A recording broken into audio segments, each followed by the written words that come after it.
So hi guys, welcome back to off screen ముచ్చట్లు. వీళ్ళు ఎంతమంది ఈ నేచర్ని ఎంజాయ్ చేస్తున్నారో కింద కామెంట్ చేయండి. ఈరోజు మీకు మా గార్డెన్లో పెరుగుతున్న మొక్కలను కానీ నేను పెంచే మొక్కలను కానీ మీకు క్లారిటీగా అయితే చూపిస్తాను. సో మీరు ఎంతమంది గార్డెనింగ్ చేస్తున్నారో కూడా కింద కామెంట్ చేయండి. ఫస్ట్ ఈ నేచర్ని అయితే ఎంజాయ్ చేయండి. ఆ సౌండ్స్ కానీ, ఒకవేళ మీ దగ్గర ఇయర్ ఫోన్స్ ఉంటే తప్పకుండా ఆ పక్షుల సౌండ్స్ అయితే వినండి, చాలా అందంగా ఉంటాయి. సో నేను డైలీ ఇలా వాకింగ్కి అయితే వస్తాను. మాకేందంటే కొంచెం నేచర్గా అంటే ఎక్కువ అడవుల్లో ఉంటాయి కాబట్టి, చెరువులు ఈ అడవులు ఉంటాయి కాబట్టి ఎర్లీ మార్నింగ్ సూర్య నమస్కారాలు చేసుకుంటే చాలా ప్రశాంతంగా ఉంటుంది మెడిటేషన్ చేసుకుని. చూసారు కదా సూర్యుడిని చూపిస్తే ఎంత అందంగా ఉందో. ఎర్లీ మార్నింగ్ లేచిన వెంటనే ఫస్ట్ చేస్తాను, మొక్కలకి నీళ్ళైతే వేసేస్తాను. అయితే ఇవి 2 days అవుతుంది నేను ఎదురు చూస్తున్నాను, అయినా కూడా ఇంకా రాలేదు. ఇది కలబంద అండ్ ఇది వచ్చేసి ఇది కూడా పైనాపిలే, అంటే ఇది వేరే బ్రీడు, ఇది వేరే బ్రీడు.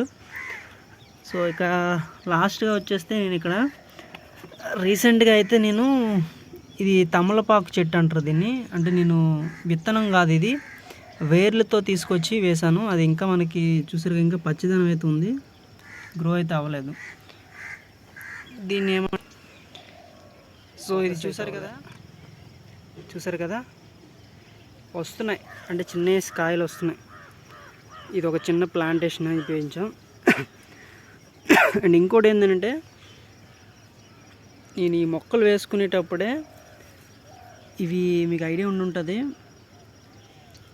టమోటా చెట్లు ఇవి చిన్న అంటే విత్తనాలు వేసాను, బాగా అయితే వచ్చింది, గ్రో అయితే అయ్యింది టమోటా చెట్లు.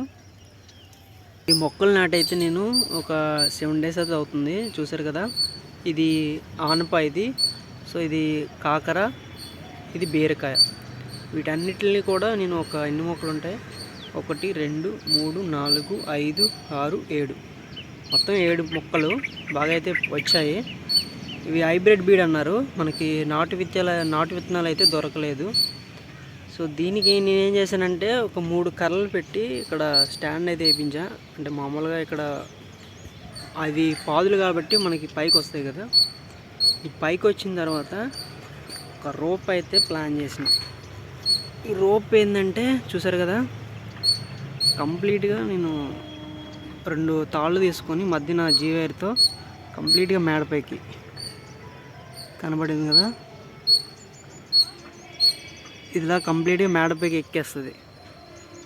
ఇది మళ్ళీ గ్రోత్ అయినప్పటికీ మీకు అది ఎట్లా పైకి ఎట్లా గ్రో అవుతుంది, పైకి ఎలా వెళ్తుంది అనేది చూపిస్తాను.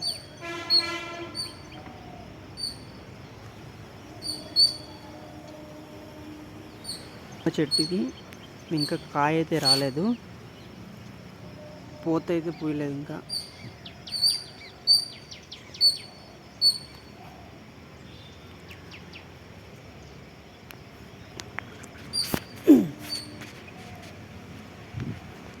సో చూసారు కదా మిర్చి, ఇది స్మాల్ మిర్చి అంటారు దీన్ని.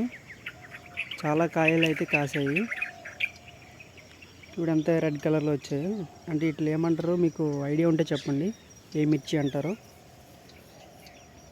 అంటే ఘాటు మాత్రం చాలా ఘాటు అయితే ఉంటుంది ఇది. సో ఇక్కడ చూసారు కదా వంకాయ చిన్నదిగా కాసింది లైట్గా, అంటే ఇంకా రాలేదు. వేపాకు చూసారు కదా, టమోటాస్ చాలా అంటే ఇంకా పండుతున్నాయి.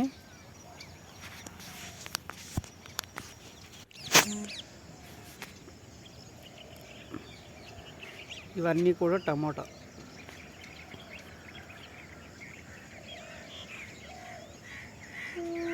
చాలా అయితే ఉన్నాయి.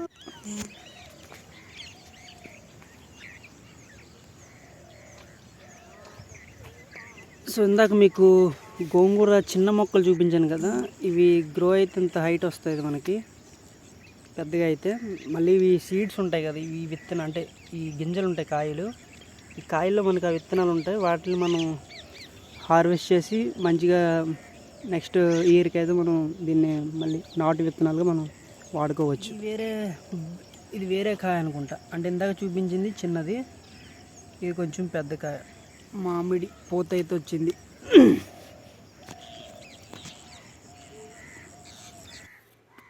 ఇది వచ్చేసి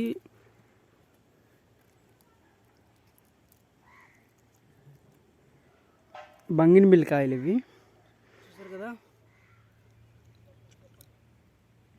కాకర,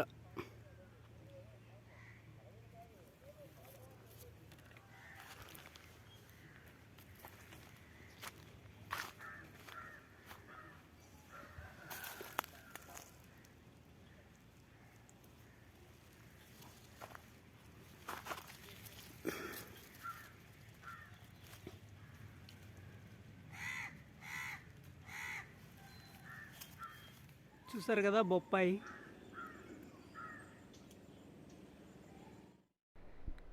మీరు ఎంతమంది బొప్పాయి చెట్లు నాటుకున్నారో కూడా కింద కామెంట్ చేయండి.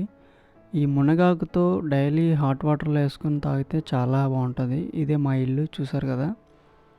సో ఇది పొలంలో కాచింది.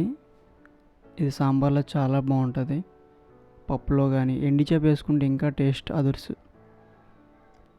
సో మొత్తానికైతే పచ్చిమిర్చి అనేవి నేను పండిన పచ్చిమిర్చి అంతా ఏరేస్తున్నాను, ఎందుకంటే వీటిని రోటి పచ్చడి చేసుకుంటే దీని టేస్ట్ బాగుంటుంది, అంటే ఎర్రకారం అంటారు. సో కాకరకాయ ఒకటి తెంపుకుంటున్నాను, అంటే ఇంకా మనకి టమోటాస్ ఇవేవి కూడా ముగ్గలేదు కాబట్టి ప్రస్తుతానికైతే టమాటా లేదు కాబట్టి ఒక కాకర, అలాగే ఇక్కడ జామకాయలు చూసారు కదా, ఇవి ఇంకా పండలేదు. ఒక 4-5 కాయలు అయితే కాసాయి చెట్టుకి. ఇది కొంచెం ఇంకా కాయలా ఉంది ఇది కూడా. సో ఇది నేను పచ్చిమిర్చి తేరుకున్నాను. అయితే పొలంకి అయితే వెళ్తున్నాను మా అమ్మ దగ్గరికి. ఇది మేము ఉంటున్న, అంటే ఇది మేము చేస్తున్న పొలం ఇది. ఇక్కడ మా సైడ్ ఏంటంటే ఎక్కువ మినువులు పెసలు అయితే పండిస్తాం, వరి. సో వరి అయితే అయిపోయింది, ఇప్పుడు మినువులు పెసలు పండిస్తాం కాబట్టి.